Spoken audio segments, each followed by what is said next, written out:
Welcome everyone to a new day of Humanity Rising, a new day of interesting conversations and really renowned and knowledgeable speakers with topics that range of everything that has to do with humanity, species, and Mother Earth. And of course, today on this day, that is the 739th episode of Humanity Rising, we are going to focus in on one of the most important, valuable, and most knowledgeable, let's call them assets of this world, and that is our trees.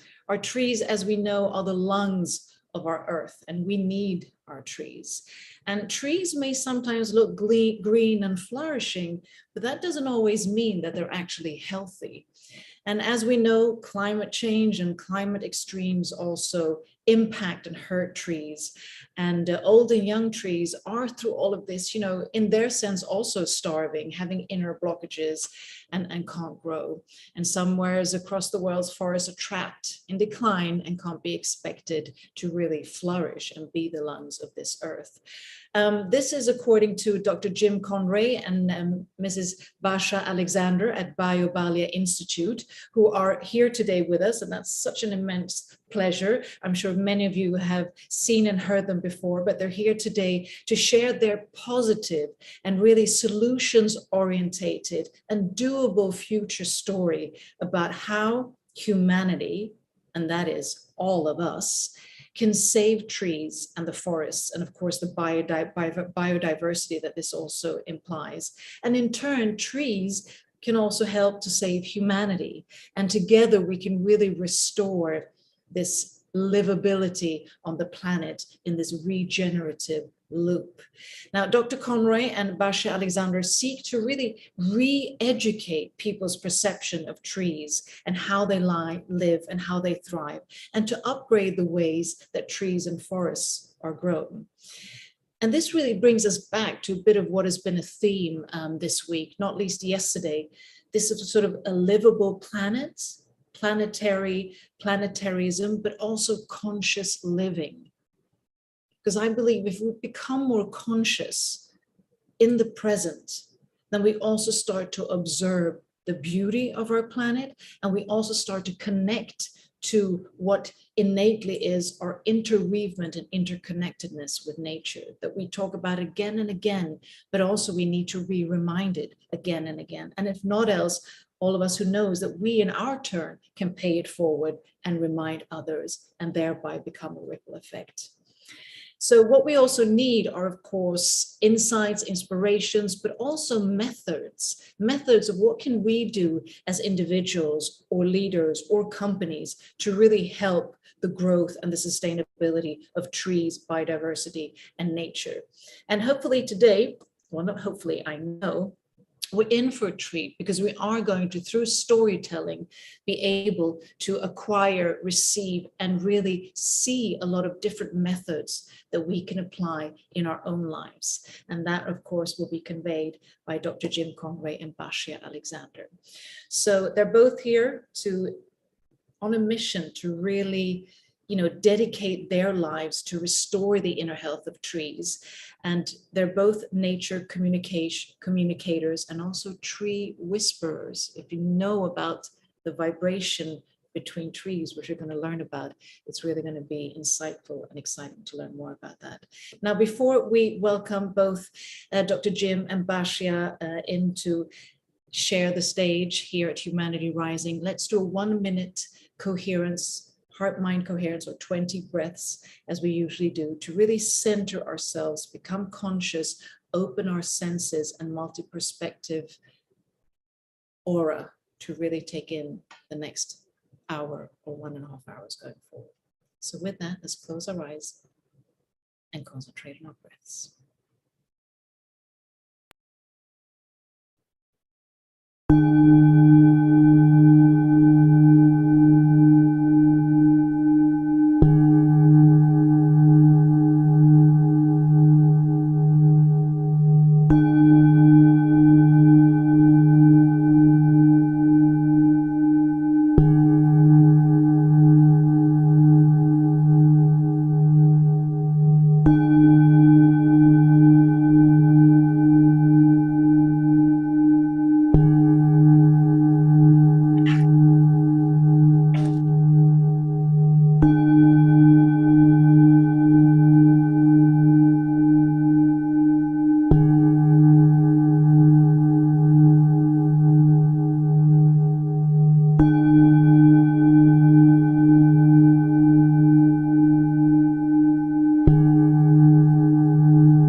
So with that, once again, a warm welcome to today's session on Humanity Rising, which is the theme Basia Institute presents Trees Are in Big Trouble, but we tell the story of how trees and humanity can be saved. And with that, I give a warm welcome to Dr. Jim Conroy and Basia Alexander. Thank you. Thank you for having very us. much. Thank you, Sabina. We're so grateful to Humanity Rising to invite us back, and so grateful to the beautiful introduction that you gave. You said a few things about being observant and the interconnectedness that we need in order to bring forth the livable planet. And it's that interconnectedness with trees, plants, crops, forests, all of nature, that is one of our main themes in our work. So again, we thank you so much for bringing up those important points to get us started. Thank you. Thank you. Well, so shall we begin? Please. Okay, so I'm going to share our screen. There. All right. So yes, trees are in big trouble, but we want to tell the story of a positive future and how humanity can save trees and trees can save humanity in these times of climate extremes. So what this conversation is all about, it's about repairing the internal functionality of trees. What happens is with climate extremes, that internal functionality gets compromised inside of the trees. And it's possible for people, anybody really, to help the trees out, okay, so that they can overcome that being compromised and begin to grow and live healthy lives once again. And that will serve not only trees, but it will also serve humanity. So that's what this conversation is all about. So our quick agenda for today: tell a future story, give you some practical details, weave the tale, and we also need to address the elephant in the room. And there is one. We'll share a little bit about relevant sciences, show you some pictures of success, and give you something very easy that you can do right in your own backyard or in a local park that can promote that planetary well-being, that interconnectedness and livable planet again. Okay, so we want to tell a true story that hasn't happened yet. So I want to make this clear that this is not a once upon a time kind of fairy tale, but this is a true story about the future, and it just hasn't happened yet, but it can and will. It's about raising consciousness. Both the sacred and the practical aspects go into this story, and we really invite you to share the ideas. We're looking to empower you. You can empower your friends. We want these ideas to spread. So the story is about the future, but it has to start in the past, because we have to let you know the real reasons why trees and humanity are in big trouble right now. So in eons past, people and trees were partners. Then, in time, some people forgot their ancestors' wisdom. In their forgetfulness, they began to feel separate from each other. Because they felt separate from each other and separate from nature, they came to believe that they were superior. The separate and superior people's hearts were turned to stone, because they believed that only their thoughts were important. So they could no longer hear oak trees bellow with laughter, or see the glow around a healthy apple tree, or feel the flow of life force connecting them with any tree. And because they could not honor trees as living beings, the separate and superior people assumed that trees were things that they could manipulate and manage, just as they manipulated and managed their machines and each other. But, dear friends, the trees know otherwise. Trees already know how to cooperate, coordinate, and partner with each other. But in the last 100 years or so, people's strong beliefs in separation and superiority have made people do heartless and short-sighted things, like pollute the air and water with excess carbon, set fires, cut down forests, disrupt soil and rocks, and use their machines to build and overbuild. Ultimately, they came to warm their home planet at a speed that has never happened before. These great imbalances in earth, air, water, and biological systems interact in ways that cannot be foretold. So all trees and all of humanity are in big trouble now. So let us pause our story to give you some detail about the troubles for trees and humanity, and then we'll resume the true story that we believe will happen.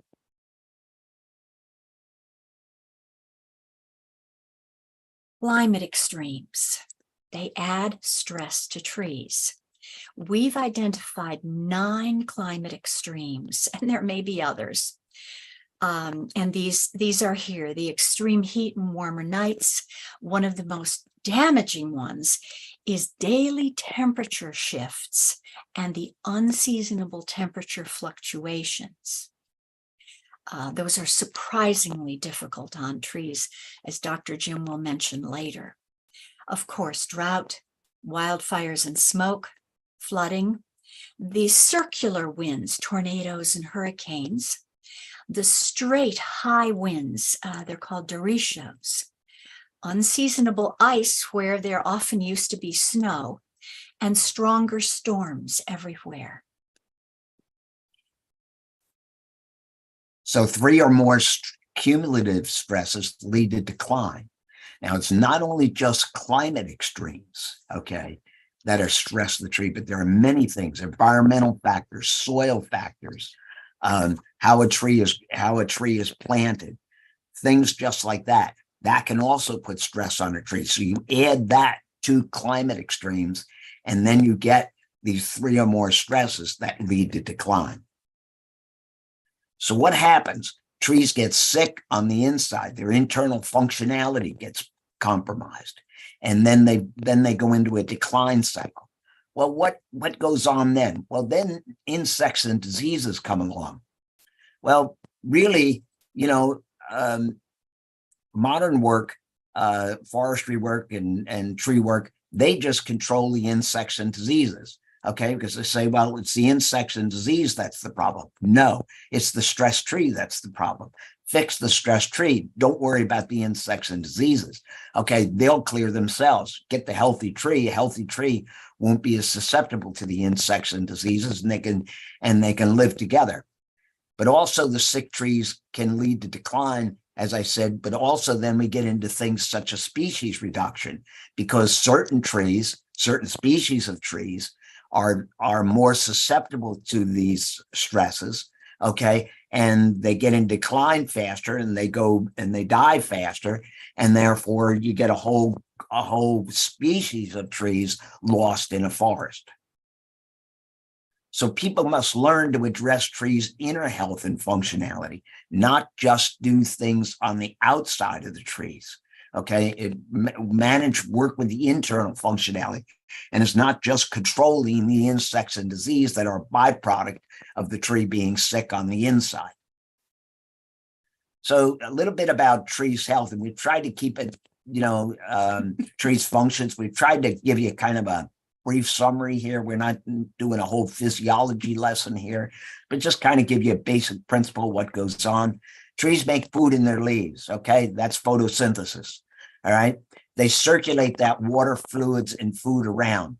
They uptake fluids and nutrients in the soil, and then they circulate that around inside of the tree. And then they make the food in the leaves, and then they send the food out, leaves or needles. Then they send the food out to the growing points, which are the buds, the roots, or the xylem and phloem, which are the tubes. The xylem moves fluids up, phloem moves fluids down. I'll call it vascular tissue or tubes. It's right underneath the bark of the tree. Right, exactly, not in the middle of the tree, right underneath the bark of the tree.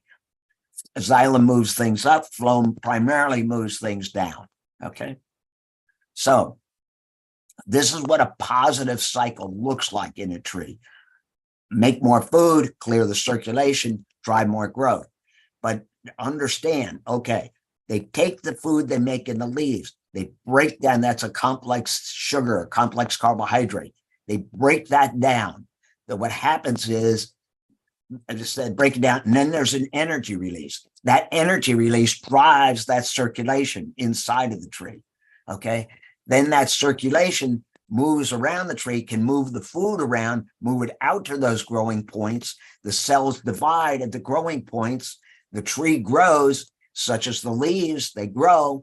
As the leaves grow, that makes more food. We continue the cycle. So you make more food, clear, get the circulation going, increase circulation, clear the circulation, or more growth. So what can happen in climate extremes? One of the things is that circulation can get blocked.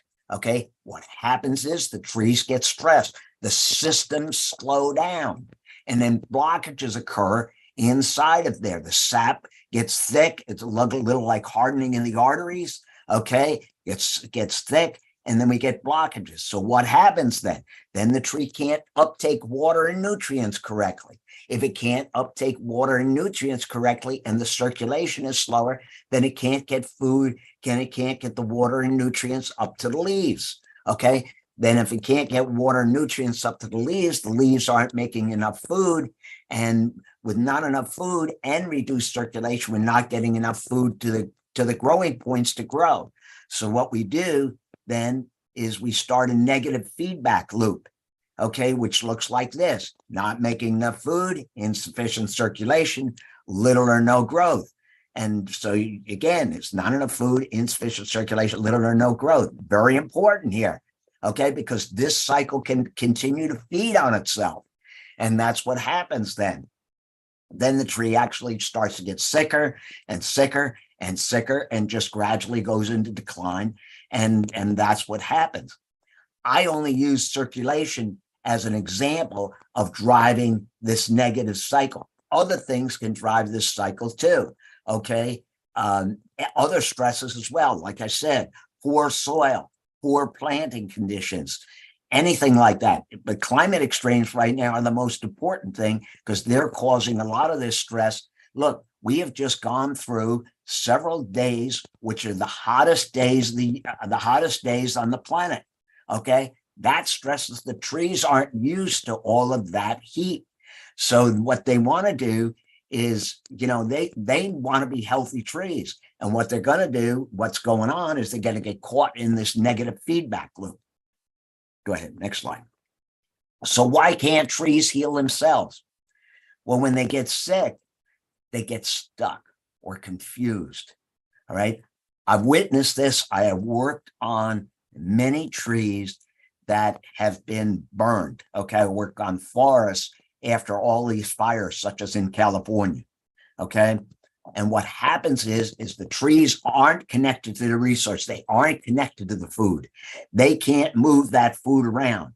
The sequence of systems is not in sync. Okay. You need those, you got to have the uptake of the water and nutrients, get the food up into leaves. If things aren't in sync, then the tree can't grow properly, and then they fall in decline. What very often happens with trees in the forest after a fire, if they're not crispy burnt, okay, if they're just burned, they lost their leaves, lost their needles, what'll happen is they will always try to grow again, okay?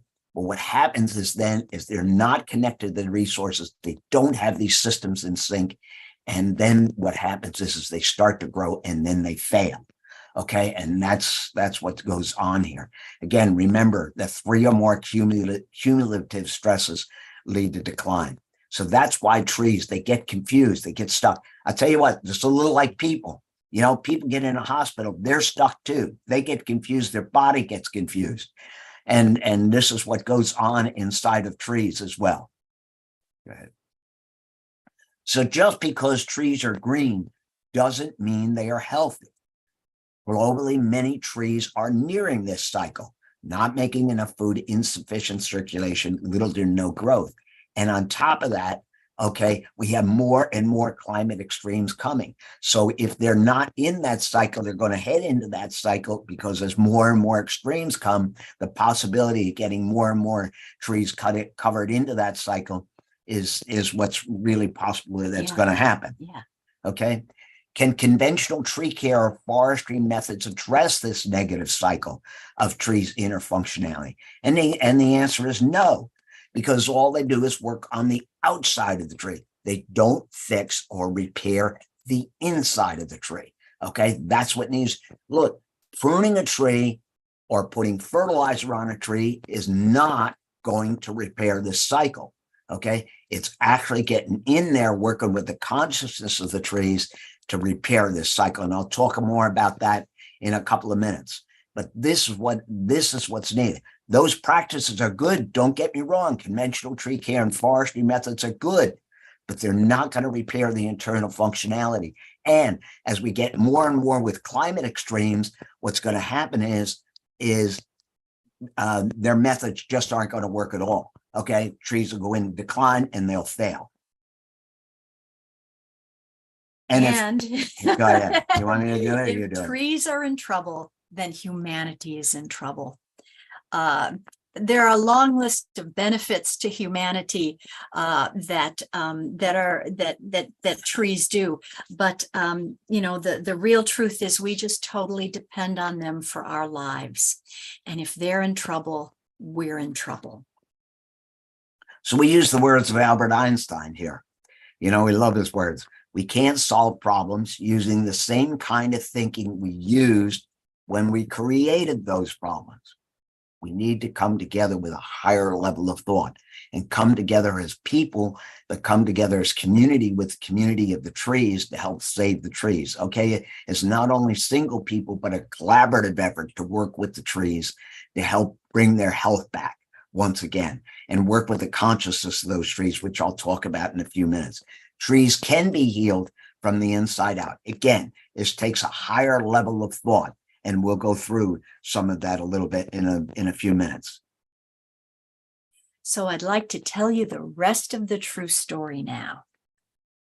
This is the true story that hasn't happened yet about how people like you and I take climate problems into our own hands, and how you and I can easily do things in our own backyards or in local parks so that trees and plants can better support our survival and lives.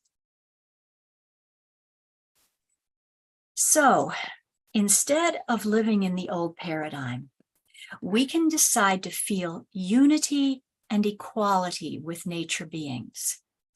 Now, I'm not talking about all humans on the planet suddenly giving up feeling separate or superior in some way to each other.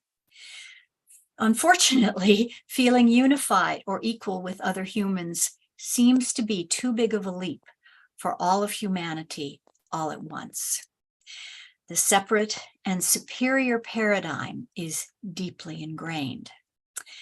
No, I'm simply talking about you, dear friends, and your friends, and some small percent of humanity beginning to feel connected in unity and equality with trees, plants, and other nature beings. Yes, equality. That means that people respect the deep intelligence in trees and plants and begin to ask them questions about their lives. So people like you and I begin to have connection experiences. We find out what a tree's life is like, especially trees that are already beginning to get sick from climate extremes. Then we learn how to communicate through our 5 senses and through our intuitive openness with the deep intelligence in nature. Collaboration follows. That means cooperating with each nature being as an equal in a give and take, mutual kind of way. Collaboration is not domination or somehow feeling that your knowledge or training gives you the right to decide a path of action for that other living being. That's arrogance. But rather asking that tree or plant what works for them. And then that works for people. Collaboration is teaming up, not assuming anything. Collaboration is true partnership. And why? Why would you do this? Well, because governments and companies may eventually take the needed practical steps to lower carbon emissions. But that does not mean that trees will magically become healthy again on their own. They won't. They are already too sick. Just because a tree is green doesn't mean that it is healthy on the inside. It doesn't mean that it is healthy enough to withstand climate extremes such as big temperature shifts, drought, flooding, or others. So the bad news is we humans can't count on trees, plants, or forests to save us. That is, unless we save them. We humans have to take climate solutions into our own hands, our own hearts, and our own minds. We have to save trees and plants first. And this is the true sacred work. There are enormous spiritual and practical opportunities for humanity, for you, in solving these climate problems ourselves. It will take a raising of personal consciousness. It will take a commitment of time and energy. And it will take a spiritual connection with the other life forms with whom we share this beautiful planet. In other words, a small percent of humanity, that's you and me, must change our minds about feeling separate or superior and become true partners with trees, plants, and all nature beings in our everyday lives. And how do we do this? We do this by going into our own backyards or a local park to heal trees and plants from the inside out. There are no products involved. You don't have to know anything about tree physiology. What we must do is find the love in our hearts and find a little time to do easy, consciousness-based, and botanically targeted things.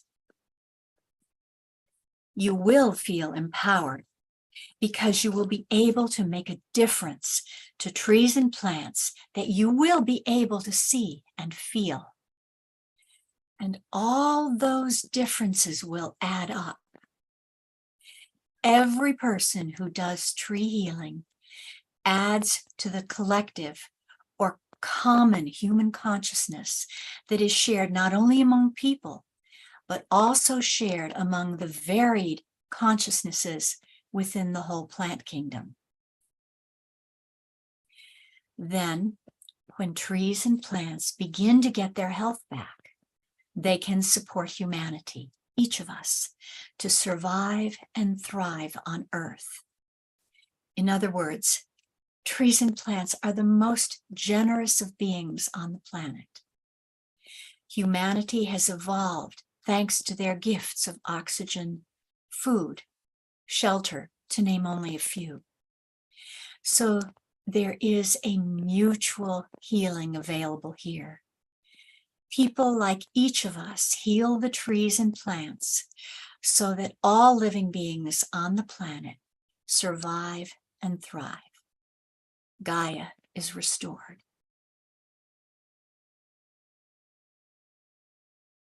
So, to summarize this true story for the future, how will this happen?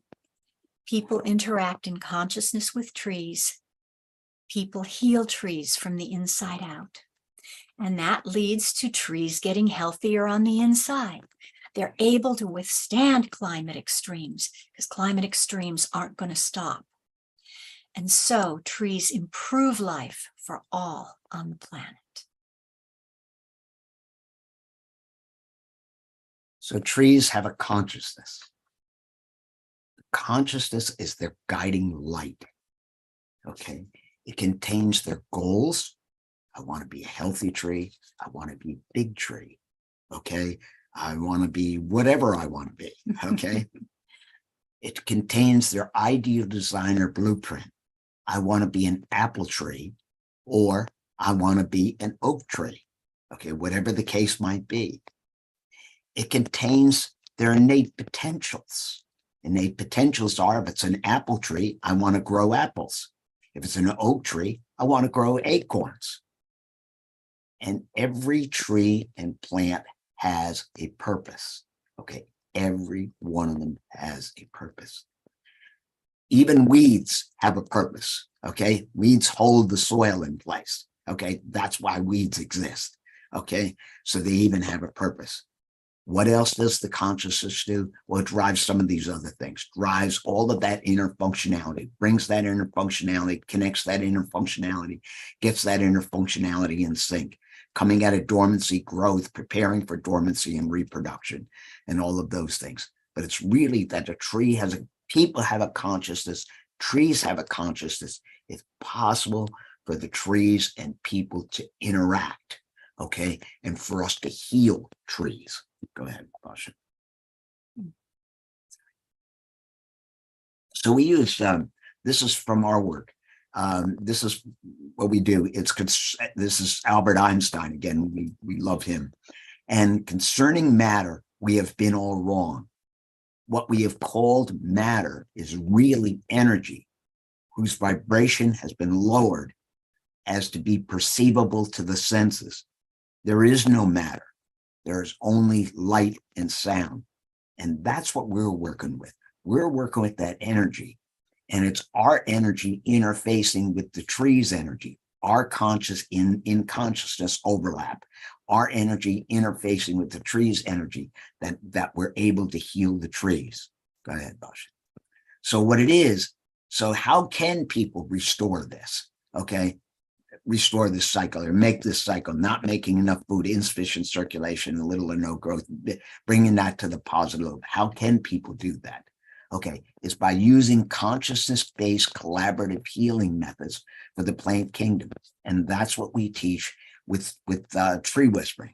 But we're going to give you, before the day is done, we're going to show you and give you the opportunity to get a simple handout, okay, that you can go out with your trees in your own backyard or in a park and work with the trees to help heal the trees from the inside out, reestablish this positive loop inside of the trees. Okay.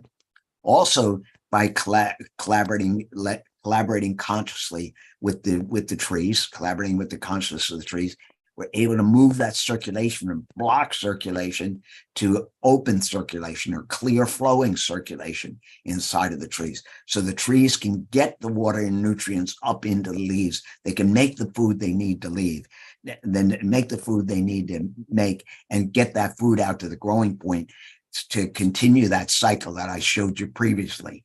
Okay, of food circulation and growth, so that they're able to do those. Now, these are kind of very oversimplified physiology things. Here's the key, though. Okay, Our work is physiologically correct. It's not just working with energy, okay? It's physiologically correct. So what we do is we get those parts, systems, and functions back connected again. We get the trees connected to the resources. So then they're actually able to work properly. Once they're able to work properly, they're able to heal properly, and then they're able to withstand climate extremes properly. That's what this is all about. Next slide. But there's an elephant in the room, and we want to call this elephant out. So you may think that healing trees from the inside out using collaborative-based methods is crazy. Or you think, I can't do that. Well, we want to point this out by saying, are you perhaps arguing in favor of some culturally imposed limitation, such as, I can't do that. That's a belief. Those are the kinds of beliefs we get early in life from our families or our schools or our environment, those I can't beliefs. So those are limitations. Or there's cultural biases. Well, we start to think, oh, the science doesn't support that. Well, let me disabuse you of that. The new sciences, relevant new sciences, do support tree whispering, and we have quite a list of them. And if you go to partnerwithnature.org and you do a search up in the search bar on the words reading list, you will get the whole reading list of a tremendous number of books that support this work. And I'm going to touch on just two of them here. So sciences do support bioenergy field overlap between a person and a tree, and consciousness overlap between a person and a tree. So bioenergy field research. So it's been shown that two people who are just close to each other, they don't even have to be touching. Their energy fields, the heart-generated energy fields, do begin to overlap and they come into coherence.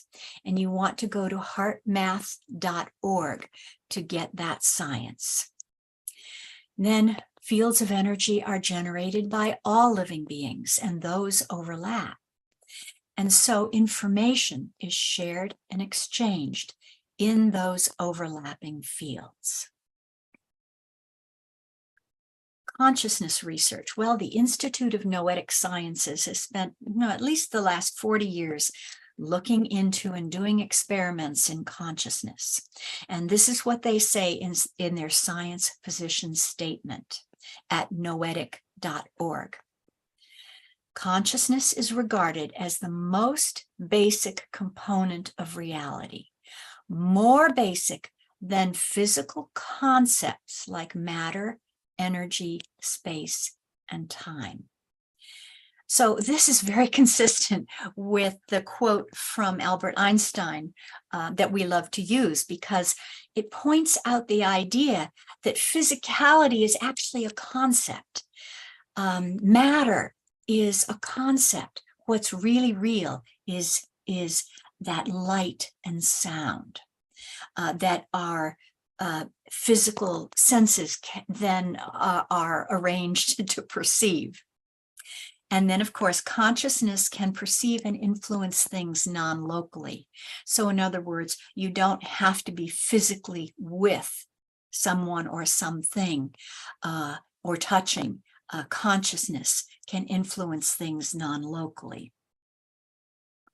You know, a good example of this is people with their dog.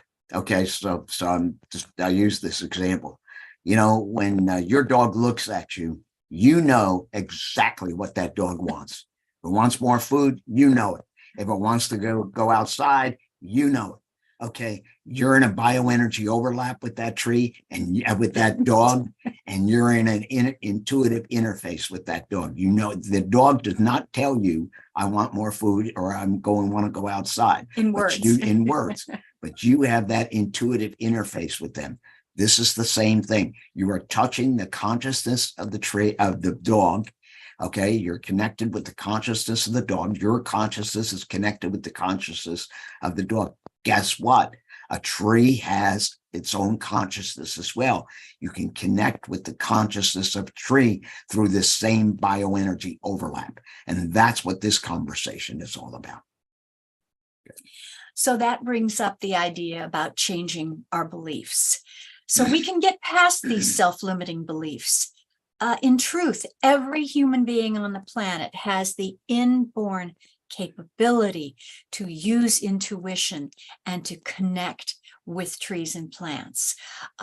These are skills that the right brain intuitive skills can be used along with the left brain logic. Culturally, left brain logic is so emphasized, but truly they can be used together in balance. And then we can learn with humility to ask that deep intelligence of trees and plants about their lives and their health. I'll go back to Albert Einstein's slide again, okay? And about what we have called matter is really energy, all right? How do you want that energy, the energy of the tree to come in, that form? How do you want that form to come in? You want it to be a healthy tree, or you want it to be a sick tree when the vibration slows down and becomes perceivable to the senses? How do you want it?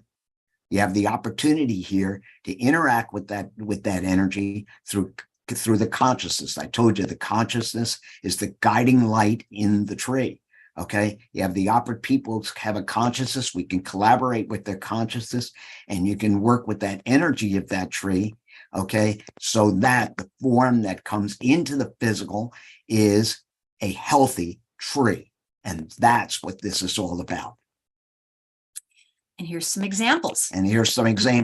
Okay, so I'm going to talk you through one or two of these a little bit. This is from the campfire in California a number of years ago, but we've done a lot of fires since then. We just happened to use this one as a starter. This was the one that burned Paradise, California, very, very bad. And we went in there in March. That fire occurred in fall of 2018. We were in there on March 19th. They just barely let the people back in by that time.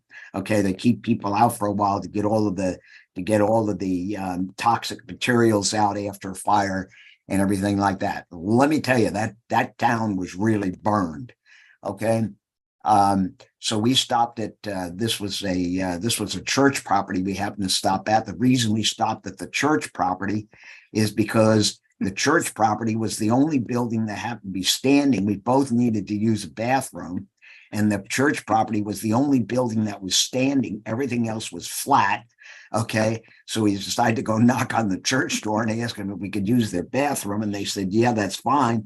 And then we got into a conversation about these burnt trees, and that's what started this whole thing. You can't imagine what that town looked like. It was really tough. Anyway, so this is the way the conversation goes. I ask the trees a series of yes/no questions, okay? But sometimes it gets quiet. And the times when it gets quiet is in a situation such as this, because the trees are in shock, okay? They've been severely burned, okay? They're in severe shock. They are just not sure what to do. So I put my hands on this tree. I asked permission to treat. Yes, I got permission to treat. I said, okay, do you have enough food? Quiet. Do you have enough roots? Quiet. Do you have any circulation? Quiet. Do you want to live? Yes. When your this form supports your consciousness, can it support that life that you want?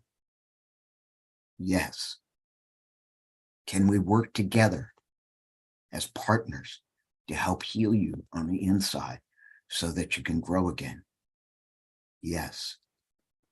So I will come back as many times as I need to help you develop a path to healing so you can once again heal and be healthy trees.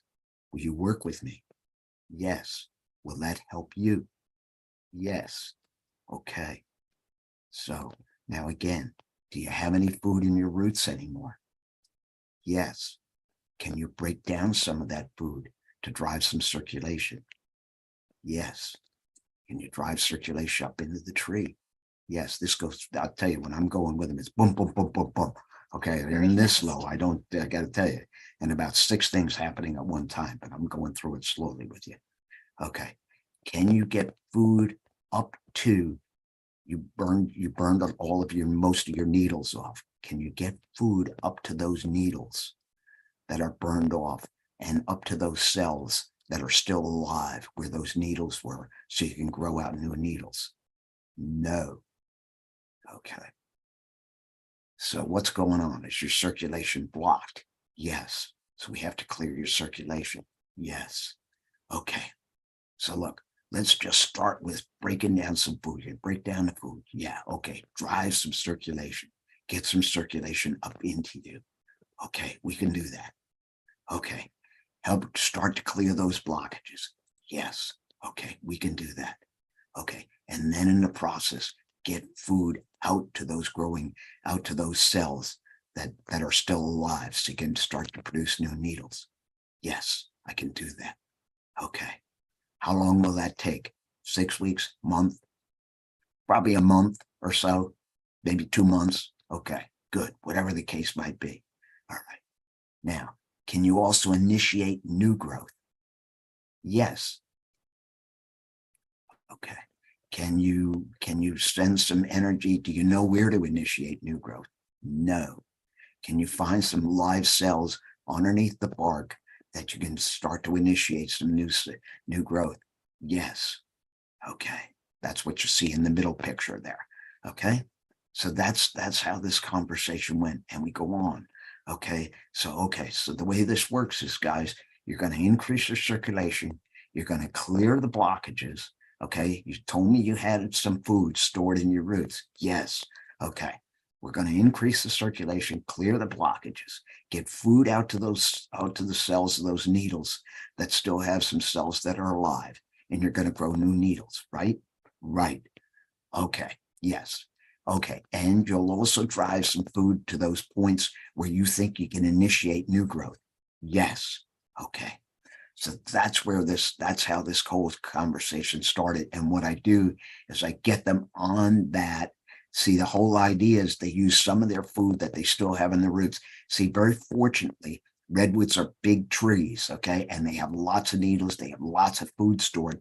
The deciduous trees, in other words, the trees that lose leaves, sometimes don't have a lot of food stored. And I'll show you an example of that in a few minutes. But these trees do. So they have enough food to get them started. So what they do is they'll make new needles, okay? New needles will make more food, okay? And then we get them on that cycle. That food that they make then drives that circulation. They break down that food that they make in their needles. That's photosynthesis. By photosynthesis, they break down that food, drive the circulation. The circulation drives more growth in those cells. Those cells divide in the needles, okay, or in this case, in the roots as well, and the xylem and phloem, because they needed all three to grow in all three places, okay. And once again, the tree can get on that cycle of food, circulation, and growth. And that's what was going on for this tree. And we walked them through it in March. We started through it with them in March. I told the trees I'd come back again. I did. I came back in May again and worked on the trees. And you can see how the trees have started to grow. We went through the same series of conversations again. And then we came back in July again. So we kind of came back every 2 months and helped the trees grow. So we knew they were on a clear path to healing. They were no longer stuck. And by July, you could see, hey, we got some pretty good growth going on here. Let me tell you, there were buildings right next to these trees were completely flattened, okay, completely flat. So this was a very hot fire and these trees were burned, okay? So for them to be this healthy and start to pull through was really good. It was really a collective conversation working with those consciousness of that tree. So this is what they look like in July of that year. We did not get back there in 2020 because of COVID. Okay, we didn't travel in 2020 because of COVID, but we got back in 2021 to see the trees once again. Just wanted to see. I knew the trees were doing well after that previous picture. And You want to go back? I want to go back one slide. I'm sorry. Did I mess up something? There. Okay. Yeah. After this picture, I knew the trees were on the right path to healing. So I knew that they could go ahead and grow once again. Okay. Did I mess up something? I'm sorry. A little bit. Yes. I think I have to It's Just okay. go on. Okay. Well, there's that one There's that one. Oh, Yeah. what did I do? I erased the slide. here. Ah, You're there they are. Okay. Good. Okay, here we go. Also, work with these just recently. Just started to work with these giant sequoias. You can see how big and beautiful. This one has to be a 2005-year-old tree. Okay, lots of wisdom there, lots of growth. 2005 years old. Okay, and I knew the tree was 2,000 years old. Guide came by and was talking to a group and said, "These trees are at least 2,000 years old." And the tree says to me, "I'm 2005. Thank you very much." So I said, "Okay, so we know you're 2005. What happens with these trees, there's a couple of things going on for these trees. Number one is that the circulation is blocked. They aren't making enough food to support themselves, to replenish their part systems and functions. So their part systems and functions have enough food. The second thing is they're blocked in the branches of the tree. Okay, so they couldn't get enough food they couldn't get fluid into leaves to get the food out of the leaves. Okay, they got to get fluid into the leaves to get the food out of the leaves. If that's blocked, they can't do that. That adds to not having enough food. So not only can't they make enough food, but they can't get to the food that they're making. Okay, so it's kind of a double whammy there for them. Okay, and then on top of that, they're having these continued climate extremes. What's going on is the warmer temperatures. These guys like cool temperatures. And what's going on is the warmer temperatures. These live in the Sierra Nevada mountains, about 5,000 to 7,000 feet up. And as the climate extremes are coming in, their temperatures are warming up, going up the mountain.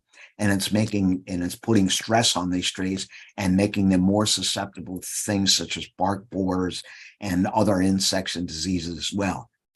So once again, we work with the internal functionality of the trees, help the trees out. What this was all about was I work with the trees to increase the circulation, to clear the blockages, use some of the food they are making to increase the circulation, work with them to increase the circulation to clear the blockages, use some of that food to drive food to the part systems and functions so that they could start to replenish the part systems and functions in the tree, but also get food out to the growing points, okay, so that they could put on new needles, new leaves, okay. And because I'm not only just working with the giant sequoias, you can see there's other trees in that forest too. They're all getting the treatment, okay. They all want it.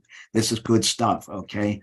And then what I do is I work with them, work with light energy, life energy, universe rhythm, balance the elements in the tree and help them to make more food, just even with the canopy that they have to actually make more food. So we're increasing the circulation, replenishing the system, getting food out to the growing points, helping them make more food. Then they can get on that cycle we talked about, food circulation and growth, and begin to grow again. Okay, and it's a whole conversation. It's a yes-no conversation, just like I demonstrated previously with the other tree that I go through with these trees. And that's how I come to what they need on the inside. All right.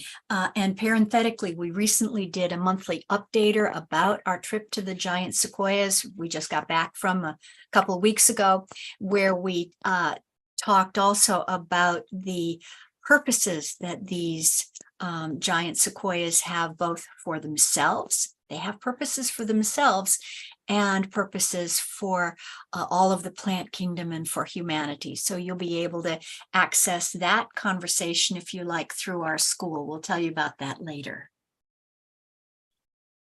This is some sycamores in New Jersey. All right. The reason I put these up here, this is a perfect example of what can happen. So I work with these, you see this in May 29th. You see all the other trees around them, they all have leaves. Okay. But these don't have any leaves. What's going on? So I can work with the trees. I'll tell you what went on, but in the process, let me just give you what the conversation was here. All right. So do you have any food stored in your roots? Not much. Were you affected by the drought last year? Yes. So you didn't make enough food? No. Okay. So you didn't have enough food. That's right. Did you have enough food to get you through winter? Yes. So you put out your first set of leaves? Yes. And then the anthracnose burned off your first set of leaves? Yes. So right now you don't have enough food to start another set of leaves. Is that correct?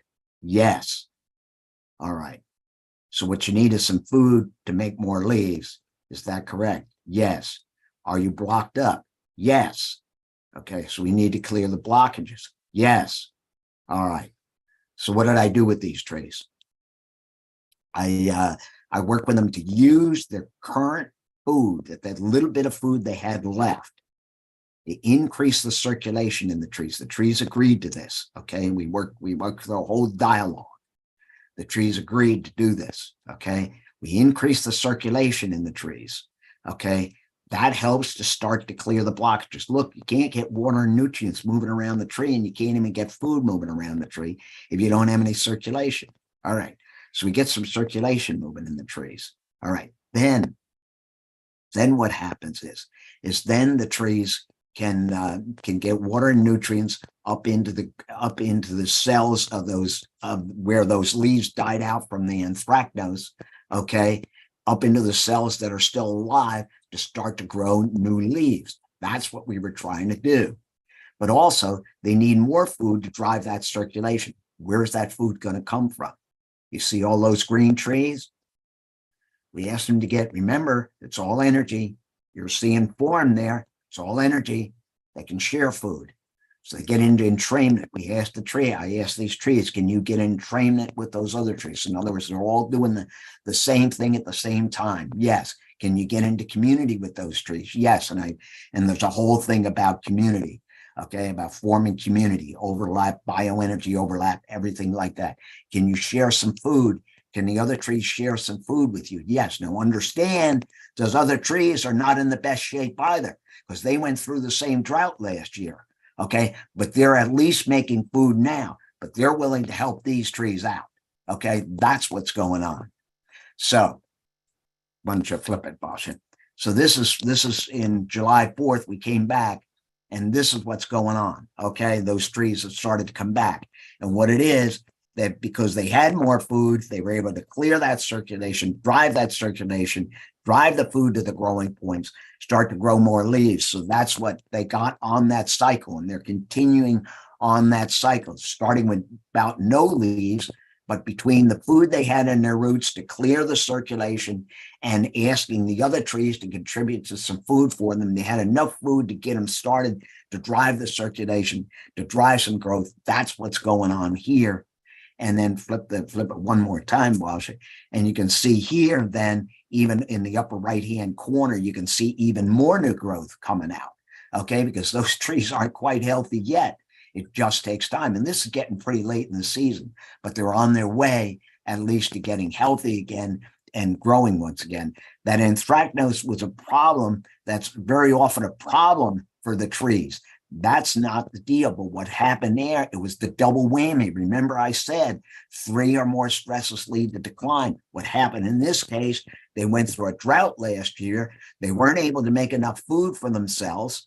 Okay, going into winter, they just barely got enough food to get into winter. Then going into winter so they could survive, they had enough food to put out that first set of leaves. The first set of leaves got burned off with the anthracnose. Okay. Then they didn't have enough food to start the second set of leaves. So what we had to do is work with them to get enough food to drive that second set of leaves, to start the next set of leaves again, get enough food, get the circulation going, clear the blockages, get the circulation going so that they can make start to make more leaves, and then get on this cycle. And this is how it's turning out. They're actually continuing to grow and continuing in that cycle. Yeah. And that's what this is all about. We just went there yesterday. Yep. We took one more shot at it yesterday. Very, very happy to see this. Oh my. Okay, so trees need you now for a positive future. And you need trees for a positive future. So we as humans need to help them get into that positive cycle again using consciousness-based collaborative healing methods that are targeted to trees' physiology. What can you do? Well, the very first thing is simply be aware of what we've already talked about today, that trees have this complex, very sophisticated kind of internal functionality that we've tried to simplify with that little cycle, just to show you the three main things that trees need to do. You can use our simple mindful handout that we're going to show you next. And then you can also, if you want to go further, you can take courses from our school, BioBaliaInstituteSchool.org. Just remember, this is your energy interfacing with the energy of the trees in a bioenergy overlap. Remember, I said the trees have a consciousness, you have a consciousness. It's your two consciousnesses coming together, okay, sharing energy, helping them physiologically correct, get a physiologically correct positioning so that what comes into the physical is a healthy tree. And you can do this. People can do this, okay? Go ahead, Masha. Indeed, indeed. And there at the top of the page, this is a printable handout that you can get by emailing me. There are the two diagrams of what Dr. Jim was just talking about, the bioenergy overlap and the consciousness overlap. So you can email me directly, naturepartner@partnerwithnature.org. So let me go over this form a little bit. The first 2 points are simply about quieting yourself and beginning to imagine or feel that you're in these overlaps, bioenergy and consciousness, with that tree. And you may actually experience some of its life force while you do this. And of course, you're using whatever sense is your strongest sense, seeing or envisioning, hearing or inner hearing, feeling, that kinesthetic, tactile sense of feeling in your body. Some people even have a strong sense of smell. Dr. Jim gets a lot of information from trees through his sense of smell. So you're getting connected with these first 2 points. Then point 3, there is really where you begin to communicate a message to the tree. And it's a summary of these things that we've talked about. And you can whisper or say these things either quietly in your heart or aloud, whatever you're comfortable with. And so it will sound very familiar to what you've heard Dr. Jim already do. These are kind of a summary of the things that trees generally need. Now, step 4 is very similar to step 3, but it's something that if you prefer visualization or imagination, you can do step 4 by just visualizing these points, and you can use the helpful diagram that's in the lower right corner. Now, ideally, you would do both step 3 and step 4, but you can do whatever's comfortable for you. And then when you feel complete in that interaction with the tree, you make a promise to return and do the process again. Again, do what's comfortable for you, but the more often you can return to a sick tree, the better. And you might just see what tree calls to you too. And then thank your tree and the whole plant kingdom for their gifts. And then please send us an email. Let us know how it went for you, or if you have any questions. The most important thing about this is that your efforts in consciousness doing this process actually connect with Dr. Jim's healing work. So whatever he's done in the places that we've been, mostly in the USA so far, but we're headed international very soon. Unfortunately, COVID kind of set us back, but we're heading international very soon. So your efforts will connect with his efforts in consciousness, and that will make a group consciousness that can really spread to the whole planet. So what you do actually makes a difference. You might think, oh, I'm just one person sitting here with my one tree or in this little park. Please don't belittle what you do. Know how very, very important it is that your efforts add to this larger network of tree consciousness. Yes, and also the group idea, you're doing in your trees, somebody else is doing theirs, somebody else is doing there. There's a group effort here. And believe me, the trees consciousness connect. Okay. They all get it. Okay. And that's more important than anything. It's just about as important as everything. Okay. Really. So it's a group effort, as well as it being single people doing work with the trees is very important. Watch your trees heal too. When they're stuck, watch them heal. Watch them respond. They're on tree time. Yeah. So it doesn't happen overnight. Right, that's right. You have to watch and be patient and be observant. Watch for the tiniest details, but you will see improvement. If a tree is in decline, it might take a year for them to even just stop decline. But you know what? Stop and decline is a positive step, a step in the positive direction. Yeah. And then watch them turn around and start to grow again. That's why it might take 4 or 5 years, but the tree is, depending on how sick the tree is, some of them turn around pretty quick. Pretty quick, yeah. Okay, it depends on what the situation is. But you know, again, they're on tree time, and just watch for the tiniest of details. I guess that's what I'm telling you. Yeah. Go ahead. So we hope that you will stay with us. Go to biobaliainstituteschool.org. If you want to learn more, go to our websites. Mine is partnerwithnature.org. And mine is thetreewhisperer.com. And that is our presentation. And we would love to take sharing, questions, what have you. First of all, thank you so much for this presentation, and not only a presentation, but really, you know, the storytelling that is accumulated by the knowledge, and really telling us how you do it, and also giving us an insight how we can actually do this. And just the eye-opening fact that, you know, the word consciousness really expands from, you know, humanity, from us individuals into nature, into the species, into the trees, that we can actually interconnect through consciousness. I mean, even though we might know that in our minds, to actually, you know, listen to you to see that we can do this is yeah.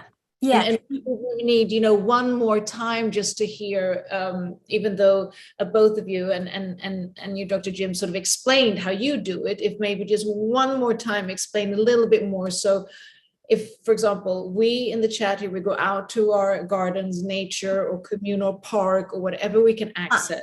Yes. Okay, so I'll give you a quick summary. If you want more detail on this, I have a course at the BioBalia Institute School for Connection, but it's I've created 5 simple steps. They're pretty easy. Just jot the highlights down.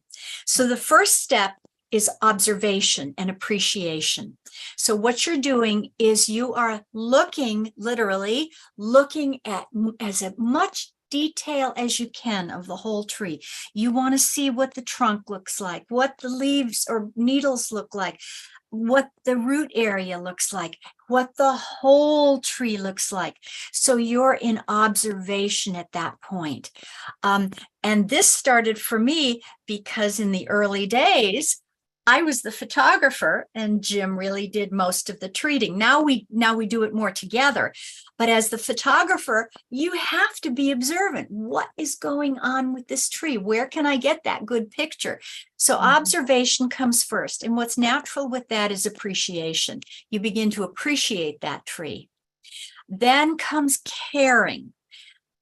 And I tease those apart because caring means that you're the tree's friend. And you can even speak that outright. I am your friend. When you actually care for another living being, there's a relationship there then. And that's what is so important. You're declaring a relationship. The next step is inner quiet.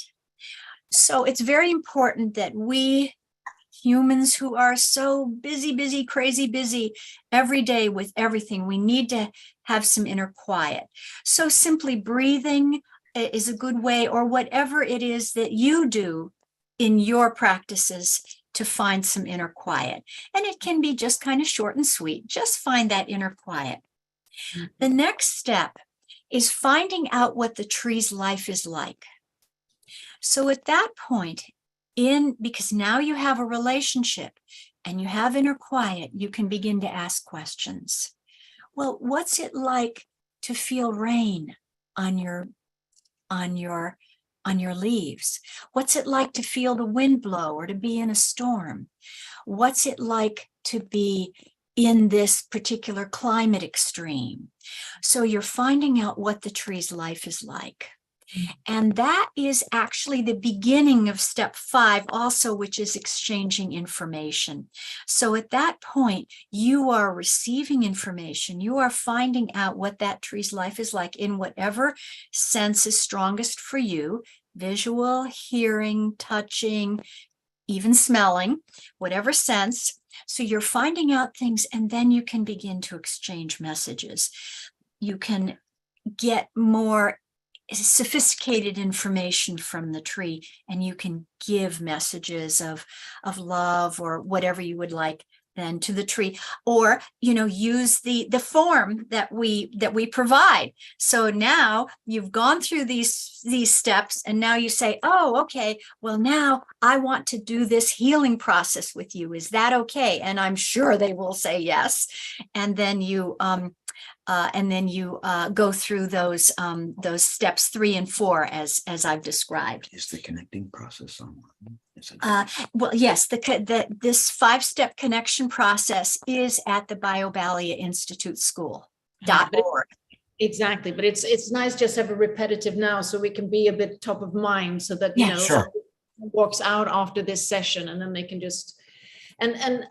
I sort of got a few questions in the chat, and I'm curious to it too. So, Dr. Jim, when you talk about the resonance that you get, and of course Basia as well, but when you talk about the resonance that you get with the trees and the messaging, how is that? Is it just like the words come to your mind, or is it a vibrate? I mean, how have you fine-tuned that? It's not a left brain logical, it's a right brain intuitive. Okay. Sometimes I have to be I have to quiet myself down to hear it. Okay. Especially when we play what I call Stump the band. Stump the band. Yes, we play Stump the band, because there's once in a while we get stumped here. What is going on for this tree? I call it Stump the band. Okay. So I have to really get quiet then. And but no, I hear it. And I'm going through a series of yes/no questions with them. And what I hear is I get the yes/no answers, but like there'll be a little note attached to it. Okay. So for example, my circulation is blocked. Well, and then I'll say, well, where is it? And I'll go through the series. Is it roots to trunk, or is it in the trunk? Where is it? And they'll say, well, it's primarily in the branches, but I can't get to the food I need. Okay. You'll hear things like that. Okay. And that's what I hear. Okay. And so it's a little thing. So then we know what direction to go in. And the other thing is, a no is not always a no. A no could mean that you're going in the wrong direction. with things. And it just, and that's it. It's the yes, that's positive. It's a no that you never know which way, you know, it's for you questions. just get, you got to It be means- asked more questions. Yeah. Okay. And the only way you get to that is you just keep asking questions. If you're getting a lot of no's, you know something is wrong. So, but I've gotten to the point now where I know when I hear no, well, that's not exactly a no, but you're not quite in the right direction. Okay. Because that might be what I said. What the question I might have gotten was, I might said, well, do you have enough food? They might say no, but they're saying, but that's not our main problem. Okay. That's not the main problem. You need to fix this first before we can worry about food. Okay. Things like that. All right. But it's a right brain intuitive process. Yeah. And then when you've actually gotten that answer, which of course will take time for us who are new practitioners, and hopefully it's very much mindfulness. Yes. Right. Thinking, is it my answer echoing in my head, or is it actually the tree? So it's sort of a balance there. But once you then interpretate an answer and you have permission to heal, is it then that you visualize the actual healing happening? I actually, I do visualize, but it's usually later on when we get all the steps, because what happens is, you see, it's giving the trees a path to healing. Okay. It's not just this step, it's where are we going? Okay. What are we trying to get to here? Okay. What's the goal? What are we trying to get to here? Okay. Is it healthy tree? Is it just growing? Where are we trying to get to? And it's this step to get you to that one step that you need. And that's usually, I hope I've answered your question. That's what it's kind of like. All right. So it's a series of steps to get to a path to healing for them. All right. With the handout, you get more insights into it. And yes. Because I have a few other questions, but just something that came to mind, because I mean, a lot of times we also talk in order to, then it's maybe more from the angle of healing ourselves, but, you know, tree hugging is probably what do you see in that kind of gesture and connectedness? It's fine. It's great. Remember, and it's great because remember the trees want to connect with people. People want to connect with the trees. Trees very love people to hug them. There's an energy exchange there. That's if nothing else. Okay. And the trees want to connect with people. They very much want to connect with people. And that's the same thing with the healing of the trees. Remember, the tree and working with the trees. Remember, the tree wants to work with us just as much as we want to try to work with them. Okay. It's a yes. That's it. That's it. And in fact, you know, people are just starting out, shouldn't be afraid of that. Okay. Understand the trees are going to help you along. You might not get all the detail right away. Don't worry about that. Get a few of the points. Use that chart we gave you. The handout. Okay. The handout. Okay. That'll get you started. That's all you got to just get you started. Okay. Just use that and you'll hear more things. You'll start to get into messages with the tree. You'll start to feel more things with the tree. Remember, that tree wants to work with you as much as you want to work with it. It'll work. They'll work. And I guess the whole gesture of just incentivizing that is a healing process. I mean, a healing absolutely. process, Absolutely. And I got to tell you, it works the other way too. Okay. The trees are healing you. Okay. The trees are healing people. Okay. Well, let me tell you, big time. Okay. Yeah. They heal the people too. It works both ways. Okay. Beautiful. Okay. Can't imagine. I just want to also ask, because working within sustainability and one of the companies I work with, we've donated to planting 100,000 trees and so forth through a tree organization. But it sort of comes to my mind when I listen to you speak, because there's so many initiatives where either it's planting trees, seedlings, or it's actually maintaining the trees that are already there and so forth. But is this kind of wisdom, because of what I understand with talking to you, the circular loop is so important that even if you plant new trees all across the world, you need the space to start with, but you also need the soil. So is this something that also needs to really obtain sustainability? This needs to be interweaved in, or at least a ceremonial process of when you're actually doing the seedling and some kind of. You need to do all the proper care things very often that gets left behind. Yeah. Okay. Yeah. Proper planting doesn't get done right Yeah. very often. Okay. Watering. Just let me finish. Yeah. Okay. Just get to the proper planting stage first. Okay. Get there first, amend the soil a little bit around this so the poor thing has a chance to grow. Get some of that burlap. You know, people pile, they when they come out of a nursery, a tree, depends on how big. If the little seedling, this big, doesn't have a burlap on it. It's a big seedling, they have burlap on them. Get some of that burlap off. That's that. Well, the burlap will break down. That's what everybody says. Well, the burlap is that thick, okay, and it's smothering the roots of that tree. All right, on top. Also, when it comes out of the nursery, they dump soil comes on top of the roots. Get that soil off the top of the roots. Check with the University Extension Service has a whole lineup of things that you can do, okay, to help plant the trees properly. Correct. And that's one of the things. Amend the soil, get some of the burlap off, at least get some of the soil off the top of the roots. Plant the tree level with the top of the roots. Don't want to bury the roots. You bury the roots, the tree can't breathe. Okay, those things. And then, like Basia said, in the end, you've amended the soil, water the tree and keep it on a regular watering schedule. Okay. But very often all those things get left behind. Yeah. Okay. And very important.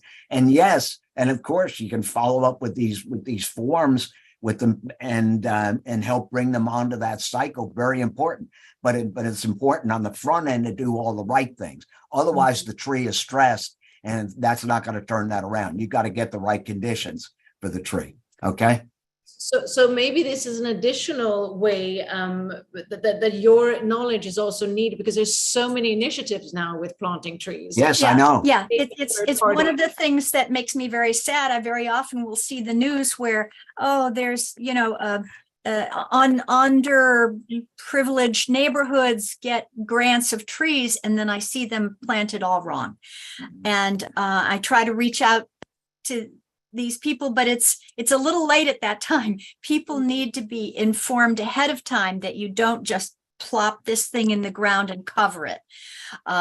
So we really want to get these practical things, practical education out there. It's so important.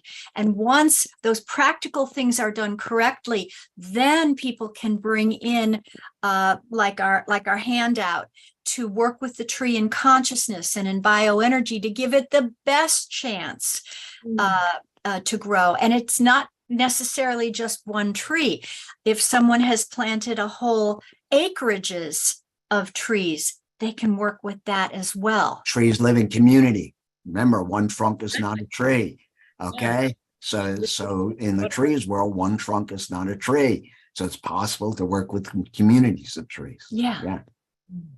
So I'm going to take a few questions from our viewers. So one is, we have a 7-tall California Spanish pepper tree too near our home for fire regulations. How best and where should we transplant it?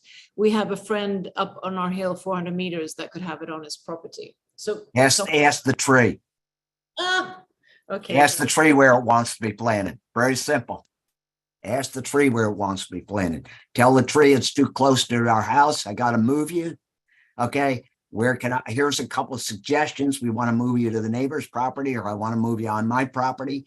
Ask the tree where it should go and keep walking around the property. Here. The tree will tell you where it wants to be. Hold that tree in your consciousness and ask it where it wants to be moved. Yeah. I've done this. I've done this for people. Okay. And you either hear or feel or see the answer of, you get that feeling, yeah, this is the right place, or maybe not. That's right. When you think about it in that sense, you just think of the simplicity. Yes. The simplicity is I get a bit of goosebumps. It's so simple, but yet, we're a bit prone to wanting to overcomplicate things as well, because that's right. Yeah. That's right. Yeah, I believe we should think of trees as if they were, let's say a little sister or brother. Now, granted, there's some sibling rivalry, and you might want to just do something without asking your little sister or brother.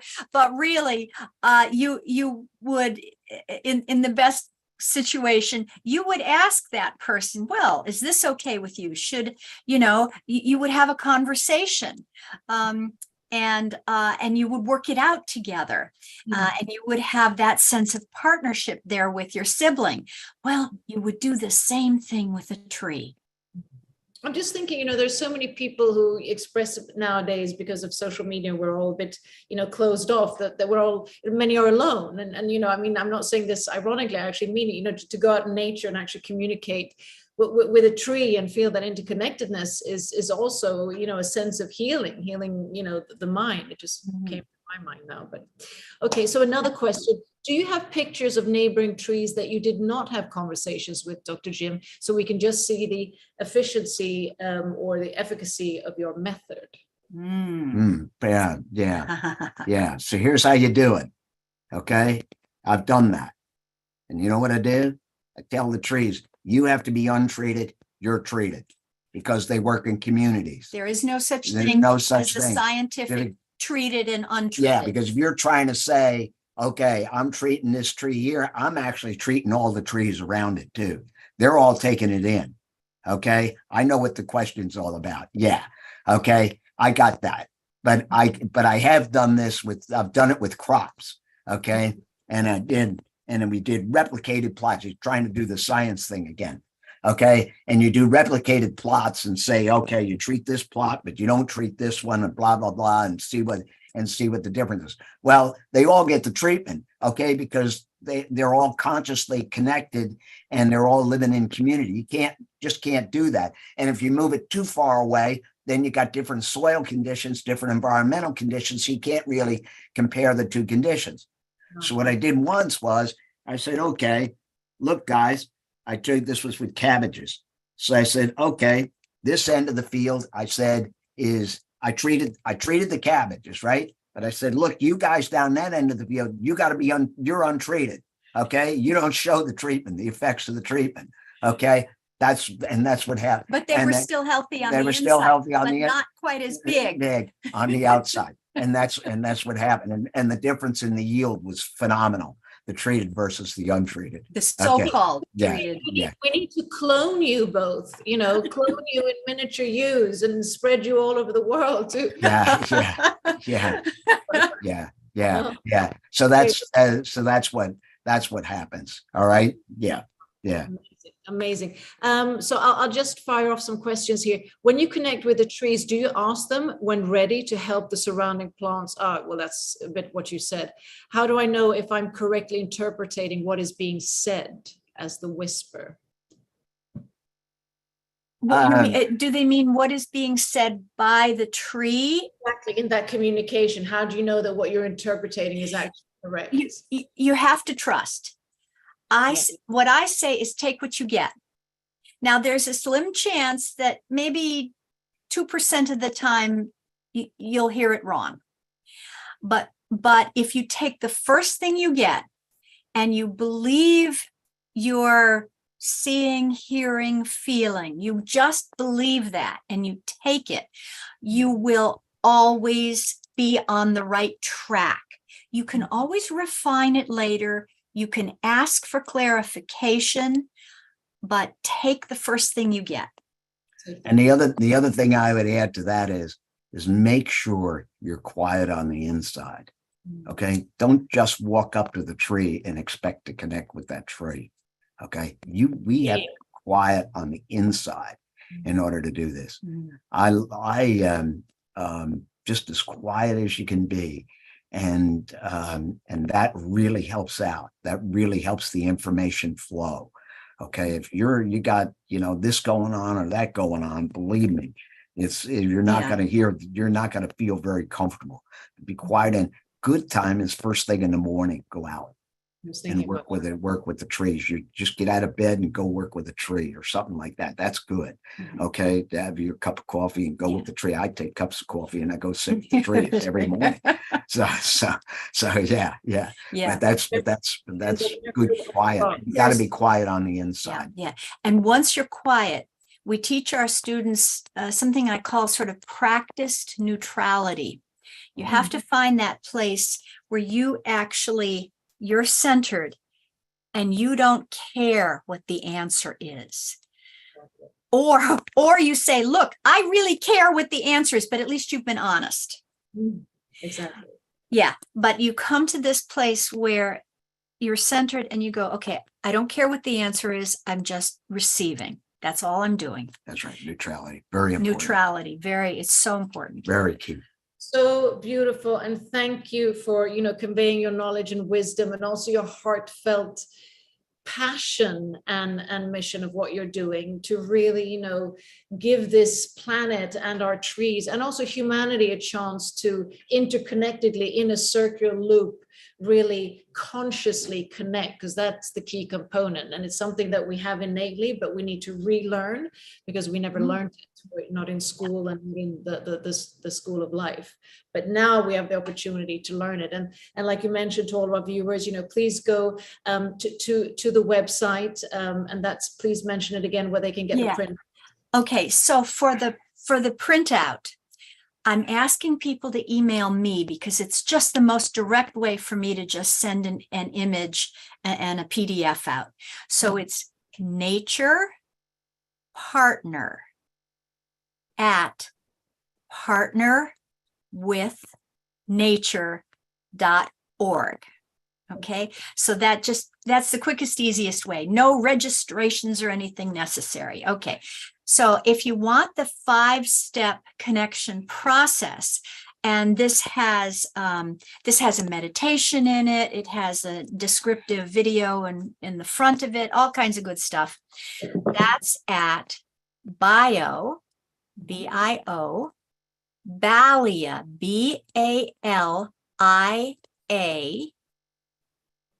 Institute School.org. And by the way, BioBalia means biology in balance, greater than the sum of its parts. Beautiful. I really like it. Well, thank you so much. And all of you viewing and listening, really take this opportunity to just either after this session or tomorrow morning, because sometimes we need to take action in conjunction with something we've just learned so that it can actually be an actionable thing that we do. Because in all of our lives, mine and everyone else's, we tend to think, wow, this is great. And then life comes and then we forget about it. So often we have to make the time. Exactly. Let's make a commitment to ourselves that either right now or tomorrow we walk out wherever you can access nature and a tree, and we just practice the thought of mindfulness and the intention of communicating and healing, and then also check out the printable and the 5 steps: observation and appreciation, then go into caring, then going into your inner quiet through breath, then find out what the tree actually, what its life has been like with use your senses, ask questions, exchange information and messages. You got it. You got Very it. good. Very good. Beautiful. Beautiful. Good job. Good job. Thank you so much, you two. Beautiful. Isha and Dr. Jim, thank you so much. Sabina, we have to thank you so Thank much. you. Beautiful. We so appreciate your passion and your attention to this detail and your lovely introduction and the conversation. So we thank you so much as our host. Again, thank you. Thank you. Thank you very much. And I hope to reach out to you again soon. And thank you for being with us. And you've been with us so many times, and for everything that you're doing. And I just want to say to all of our viewers, of course, you're more than welcome to reach out. We've given you all the information, both to Basia Alexander and also Dr. Jim Conroy. And tomorrow we're back between 5 and 6:30 like usual. And it's very interesting because tomorrow we're going to go more into the Web3 space, which is also a space that I'm in, and look at the Earthwise game for civilizational transformation. And maybe there's a connectiveness here that trees can come into this, because this is a game, because the gaming world is really happening now, where people can actually, through gaming, learn and be incentivized to actually make sustainable change in the real world. And we're Right. going to meet Dr. Anna Luz Smitsman, who's a futurist, system scientist, entrepreneur, and award-winning pioneer in human development and systems change, and also the co-founder of Earthwise. And we're really going to learn how we can also make change using the emerging technology that we have. So stay tuned for that, and see you tomorrow, 5 p.m. CET, whatever time that is in your part of the world. Thank you so much to you beautiful souls. And all of you, thank you for watching, and see you soon again. See you again. Thank you. And don't forget to join the after chat that starts now. The link is in for those of you in the chat.